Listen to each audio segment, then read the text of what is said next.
Shalom semuanya, apa kabar? Saya melihat perkara-perkara dahsyat dari Tuhan sedang Tuhan nyatakan atas kita semua. Banyak di antara kita stay at home, ada yang 2 bulan, ada yang 3 bulan. Dan kita boleh melihat berita-berita yang baru pada saat ini. Dan kita sedang memasuki satu masa transisi. Setelah pandemi COVID-19, ada satu era yang disebut new normal. Nah, saya katakan welcome to the new normal. Nah, Bapak Ibu sekalian, kita ada dalam satu titik di mana kita harus melihat cara pandang kita yang baru. Karena firman Tuhan juga dikatakan di dalam 2 Korintus 5 ayat 17, jadi siapa yang ada di dalam Kristus, ia adalah ciptaan yang baru. Yang lama sudah berlalu, sesungguhnya yang baru sudah datang. Wow, kalau kita renungkan ayat firman Tuhan, Tuhan tidak buat mujizat kedua kali yang sama. Tuhan selalu membuat musim-musim yang baru dan strategi yang baru, cara yang berperang yang baru, how to exist, how to survive, bagaimana untuk mengalahkan musuh dengan cara-cara yang baru. Nah, saya mau katakan ada 7 tanda menyertai kita di dalam era new normal ini. Jadi kita gak boleh pasif, jangan menyerah, jangan cuma bertahan, jangan hanya cuma berlindung, dan kita selamat.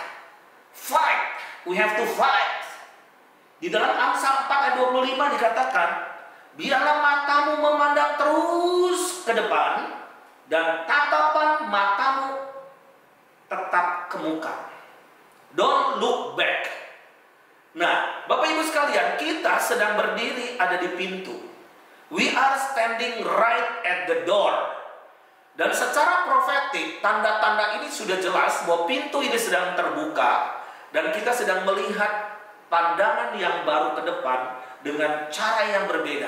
Kita sedang masuk dalam era yang sangat berbeda dengan era-era sebelumnya. 7 tanda akan menyertai kita. Yang pertama, apa yang tanda yang paling pasti menyertai kita adalah Shalom, damai sejahtera. Di dalam Yohanes 14 ayat 27 dikatakan, damai sejahtera ku tinggalkan bagimu, damai sejahtera ku berikan kepadamu, dan apa yang ku berikan tidak seperti yang diberikan oleh dunia kepadamu. Janganlah gelisah dan gentar hatimu. Bapak Ibu sekalian, dunia sedang kehilangan shalom. Dunia sedang kehilangan damai sejahtera. Dunia tidak menciptakan ketenangan. Dunia tidak menciptakan kedamaian. Selalu ada berita after this, after this, after this. Selalu ada berita-berita. Dan berita itu pasti membuat kita kurang sejahtera, membuat kita melihat masa depan kita begitu suram, melihat masa depan kita, bagaimana kita bisa menghidupi masa ke depan. Apalagi setelah gelombang COVID-19 ini kita melihat ada gelombang krisis ekonomi dunia. Bapak Ibu sekalian, firman Tuhan itu iya dan amin, bahwa dia sudah meninggalkan damai sejahtera, dan biarlah damai sejahtera itu memerintah dari dalam keluar. Jadi bukan dari luar ke dalam. Kalau kita melihat berita, tidak akan mendatangkan damai sejahtera, tetapi Tuhan memberikan berita kepada kita. Biarlah damai sejahtera itu ada di dalam kita, memerintah di dalam hidup kita. Yang kedua, apa yang akan menyertai kita khususnya di akhir zaman ini? Ingat, Roh Kudus, seorang penghibur, seorang penolong yang lain, atau bahasa aslinya Parakletos. Di dalam Yohanes 14 ayat 15 sampai 17 saya bacakan bagi Bapak Ibu sekalian. Jikalau kamu mengasihi aku, kamu akan menuruti segala perintahku. Aku akan minta kepada Bapa, dan ia akan memberikan kepadamu seorang penolong yang lain, supaya ia menyertai kamu selama-lamanya. Selama-lamanya, yaitu Roh kebenaran. Dunia tidak dapat menerima dia, sebab dunia tidak melihat dia dan tidak mengenal dia. Tetapi kamu mengenal dia, sebab ia menyertai kamu dan akan diam di dalam kamu. Ini Roh penghibur, itulah seorang pribadi, seorang penolong yang lain. Roh Kudus ini dicurahkan atas setiap kita yang mau, bukan hanya sekelompok orang. Murid-murid Tuhan Yesus, mereka pusat, Roh Kudus dicurahkan atas mereka seperti lidah-lidah api ada di kepala mereka. Dan Roh Kudus itu menolong mereka dari ketakutan. Roh Kudus menolong mereka dari roh yang ingin melindungi diri sendiri, self-center, merubah karakter mereka menjadi orang-orang yang berani. Murid-murid Tuhan menjadi berani, dan dia bertindak dengan otoritas kerajaan dan disertai dengan tanda-tanda heran, mujizat, sehingga orang-orang melihat, wow, bukankah ini mereka pengecut semua? Bukankah mereka ini penakut? Tetapi ketika mereka dipenuhi oleh Roh Kudus, mereka menjadi orang yang super kuat, berani. Nah, Bapak Ibu sekalian, yang ketiga, apa yang akan menyertai kita sebagai umat Tuhan? Hikmat Allah. Di dalam Amsal 4 ayat ke-7, permulaan hikmat ialah, perolehlah hikmat dengan segala yang kau perolehlah pengertian. Dan hikmat ini diterima kalau kita takut akan Tuhan. Dan itu permulaan daripada hikmat. Bapak Ibu sekalian, hikmat dunia berbeda karena dikendalikan oleh penghulu, penguasa dunia ini. Tetapi kita memiliki hikmat sorgawi. Bayangkan Bapak Ibu sekalian, hikmat sorgawi tidak pernah surut oleh krisis, tidak pernah surut oleh bencana, tidak pernah surut oleh pandemik, tidak pernah surut oleh kejadian atau perang dunia sekalian. Tetapi orang anak-anak Tuhan akan dipenuhi oleh hikmat daripada Tuhan, bagaimana untuk mengatasi masalah, bagaimana memenangkan musim-musim itu, dan dia menjadi umat yang lebih dari pemenang. Hikmat Allah harus mengambil keputusan. Kadang suddenly, tiba-tiba dalam satu detik kita harus memutuskan sesuatu, dan hikmat Allah menyertai kita, melindungi kita, memutuskan segala sesuatu sesuai dengan seturut dengan kehendak daripada Tuhan. Yang keempat, apa yang menyertai kita? Yaitu rasa percaya. Karena banyak orang tidak percaya banyak akan kuasa Tuhan menyertai kita. Meskipun mungkin virus terjadi di mana-mana, ancaman di mana-mana, mungkin akan terjadi chaos di mana-mana, selalu menebar berita yang menakutkan. Believe, just believe. Di dalam 2 Korintus 1 ayat ke-19 dan 20. Karena Yesus Kristus anak Allah yang telah kami beritakan di tengah-tengah kamu, yaitu olehku dan oleh Silvanus dan Timotius, bukanlah ya dan tidak, tetapi sebaliknya di dalam dia hanya ada ya. Sebab Kristus adalah ya bagi semua janji Allah. Itu sebabnya oleh dia kita mengatakan amin untuk memuliakan Allah. Percaya kepada Tuhan. Surrender, total surrender. Serahkan hidupmu kepada Tuhan. Letakkan semua bebanmu kepada Tuhan. Percaya bahwa dia sanggup. Percaya bahwa dialah Tuhan. Percaya bahwa dia bisa melakukan perkara yang hebat. Percaya mujizatnya itu masih terjadi bagi kita semua. Apapun kondisi Anda pada saat ini, mungkin Anda lemah iman Anda, bangkitkan iman Anda saat ini. Percaya kepada dia sepenuhnya, tidak abu-abu. Ya, katakan ya kepada firman Tuhan. Katakan ya Tuhan, I believe. Dan kalau Anda mungkin sakit, dimanapun Anda berada, percaya, dia sanggup menyembuhkan kita. Bahkan sekarang tim medis seluruh dunia sedang mencari vaksin. Katanya 14 bulan ke depan baru akan ditemukan vaksin. Just believe bahwa dia sanggup menyembuhkan. Iman kita bertambah, maka imun itu juga akan bertumbuh di dalam hidup kita. Ada perkara-perkara yang dasar dalam tubuh kita. Bapak Ibu sekalian, ratusan triliun sel, ada miliar sel yang mati, itu ditumbuh kembangkan menjadi yang baru kembali. Tuhan sanggup menyembuhkan, Tuhan sanggup mengganti semua yang rusak di dalam tubuh kita sekalipun. Untuk apa? Untuk nama dia dipermuliakan. Yang kelima adalah apa yang harus menyertai kita di dalam masa-masa ke depan, itu faith, iman. Di dalam Ibrani 11 ayat ke-1, iman adalah dasar dari segala sesuatu yang kita harapkan dan bukti dari segala sesuatu yang tidak kita lihat. Jadi iman itu bukan percaya karena kita melihat. Kita harus percaya bahwa kita akan memiliki sebelum kita melihat. Apapun yang kita minta kepada Tuhan, percaya di dalam iman. Iman adalah dasar segala sesuatu yang kita harapkan dan bukti assurance bahwa kita sudah menerima. Hanya di dalam namanya kita beroleh jaminan bahwa segala permohonan kita bisa dikabulkan seturut dengan kehendak Tuhan. Jadi Bapak Ibu sekalian, penting soal iman ini. Kita menghidupi masa-masa ke depan. Dunia boleh bergoncang, bangsa-bangsa boleh dipenuhi dengan kekelaman. Saya yakin dan percaya orang beriman akan terus bertumbuh.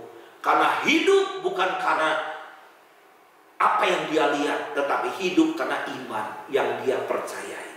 Dan perlindungan kuasa Tuhan, berkat penyertaan Tuhan, perlindungan, bahkan kecukupan di dalam segala sesuatu. Karena Tuhan tahu apa yang menjadi kebutuhan kita. Dan dia akan menjadi Yehova Jireh. Dikatakan Yehova Jireh itu Allah yang mencukupi sebelum kebutuhan itu terjadi. Yang kedua, apa yang harus menyertai kita ke depan? Power and authority. Kuasa dan otoritas. Maksudnya apa? Ini the power to lock and to unlock. Untuk menutup atau membuka. Di dalam Lukas 10 ayat 19 firman Tuhan berkata demikian. Sesungguhnya aku telah memberikan kuasa. Kata kuasa di sini power bahasa Inggrisnya. Tapi bahasa aslinya adalah exousia. Kepada kamu untuk menginjak ular dan kalajengking dan kuasa. Ada the second power, itu disebut dunamis, untuk menahan kekuatan musuh sehingga tidak ada yang akan membahayakan kamu. Wow. Jadi orang Kristen bukan sekedar menjadi orang beragama. Orang Kristen bukan berarti bukan sekedar tidak ateis. Orang Kristen bukan sekedar masuk ke gereja dan percaya bahwa dia ibadah, tetapi harus percaya ada kuasa yang menyertai dia di dalam hidupnya. Untuk apa? Untuk menginjak ular, untuk ular dan kalajengking, dan kuasa untuk menahan kekuatan musuh. Jangan takut kepada si setan. Kita tahu bahwa setan itu sudah dikalahkan dan maut itu sudah dikalahkan. Hanya satu nama Yesus yang penuh kuasa, yang memberikan kekuasaan di dalam kita, otoritas di dalam diri kita untuk mengikat apa yang kita ikat di bumi akan terikat di sorga. Apa yang kita lepaskan di bumi terlepas di sorga. Setan itu takut sama kita, bukan kita takut sama setan. Maka kita harus tunduk kepada Allah dan usirlah iblis, Bapak Ibu sekalian. Wow, ini kita bukan sekedar orang beragama. Orang beragama mencari pertolongan, mencari perlindungan, mencari berkah, mencari mujizat, hanya mujizat, mencari terus kebutuhan makan kita terus dipenuhi. Bukan. Orang Kristen adalah orang yang dipenuhi oleh kuasa dan otoritas. Bapak Ibu sekalian, terakhir, apa yang akan menyertai kita di dalam memasuki new normal? We are living in the last days. Bapak Ibu sekalian, harus ada kuasa menyertai kita dalam menginjil. Di dalam Kisah Rasul 1 ayat ke-8 firman Tuhan berkata begini.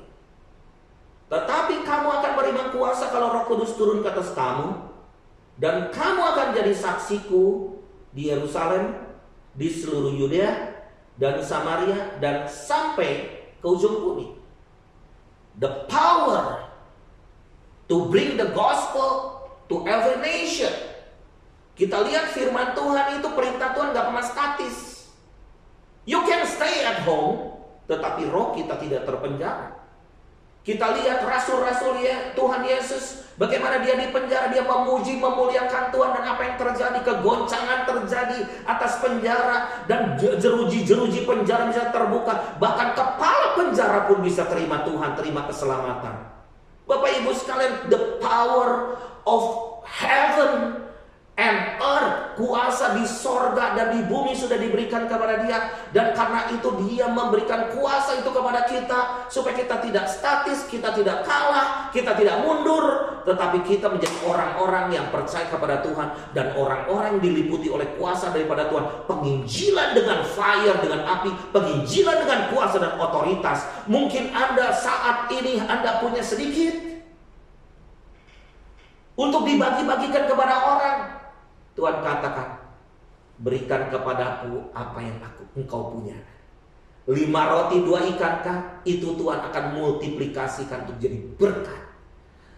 Anda mungkin punya kekayaan kecil, kekuatan kecil. Tuhan gak butuh kekuatanmu, karena Tuhan super kekuatan buat kita. Kita mungkin punya sedikit persediaan, don't worry. Mungkin Anda punya segenggam tepung sekalipun, Tuhan akan lipat gandakan. Saya katakan masa ini adalah masa anugerah. Kita akan masuk dalam masa anugerah, masa kemurahan Tuhan yang begitu besar. Kenapa? Ketika kesulitan dunia akan terjadi, justru bangkit terang Tuhan. Justru kasih karunia akan ditambah-tambahkan atas kita. Percaya dan percaya kita akan memasuki satu gelombang kuasa Roh Kudus yang dahsyat. Tuhan akan pakai setiap Anda. Bahkan anak cucu Anda pun akan dipakai Tuhan. Orang tua Anda akan dipakai Tuhan. Anda dimanapun Anda berada pada saat ini, terima kuasa Roh Kudus, terima otoritas kerajaan. Anda bukan orang biasa. Dan Tuhan kata, you are so powerful. Bangkit. Dan ini ada roh kebangkitan yang besar. Era ke depan, meskipun dunia memberikan satu berita-berita yang menakutkan, tidak ada pencerahan, tidak ada masa depan yang lebih baik. Saya katakan firman Tuhan ya dan amin. Kerajaannya tidak pernah tergoncang. Banyak perusahaan bangkrut, banyak kerajaan-kerajaan, negara-negara even bangkrut. Saya katakan kerajaan Allah tidak pernah bangkrut. Dia siap untuk mencurahkan berkatnya. Dia siap mencurahkan kuasanya atas setiap kita. Semua kerajaan sedang digoncangkan. Tuhan katakan, aku akan goncangkan langit, bumi, darat, laut. Kerajaan-kerajaan akan digoncangkan supaya nyata yang tidak tergoncang. Dan yang tidak tergoncang adalah firman Tuhan. Dan orang yang berdiri di atas firman Tuhan akan tidak tergoncang, unshakable. Mari kita berdoa. Tuhan, kiranya Kau berkati hamba-hambamu, anak-anakmu yang ada di dalam rumah atau dimanapun mereka berada. Kami tahu Tuhan, janji Tuhan ya dan amin.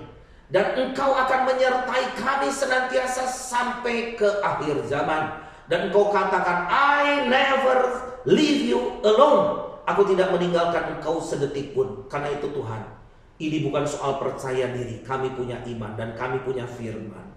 Firman Tuhan akan menjadi landasan buat hidup kami semua. Dan kami siap untuk menjadi berkat. Kami akan berjalan sebagai terang Tuhan. Tangan kami akan menjadi kepanjangan tangan Tuhan. Dan hidup kami akan dipenuhi dengan otoritas yang tertinggi yang datang daripada kerajaan Allah. Biarlah kuasa mujizat Tuhan akan menyertai kami semua. Dan siapapun yang mendengar saat ini, mungkin mereka ada di rumah-rumah, mereka dalam keadaan lemah, Tuhan beri kekuatan kepada mereka. Bangkitkan iman percaya mereka. Kalau ada di antara mereka yang sakit, Tuhan, kami percaya kuasa kesembuhan akan turun atas mereka saat ini.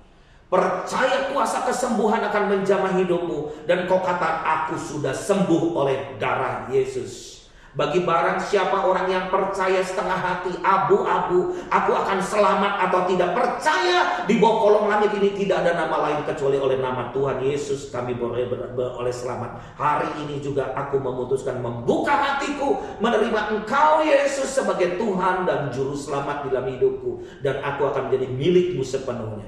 Diberkati anak-anakmu, diberkati hamba-hambamu, diberkati umat Tuhan dimanapun mereka berada. Damai sejahtera Tuhan melimpah atas hidup mereka semua.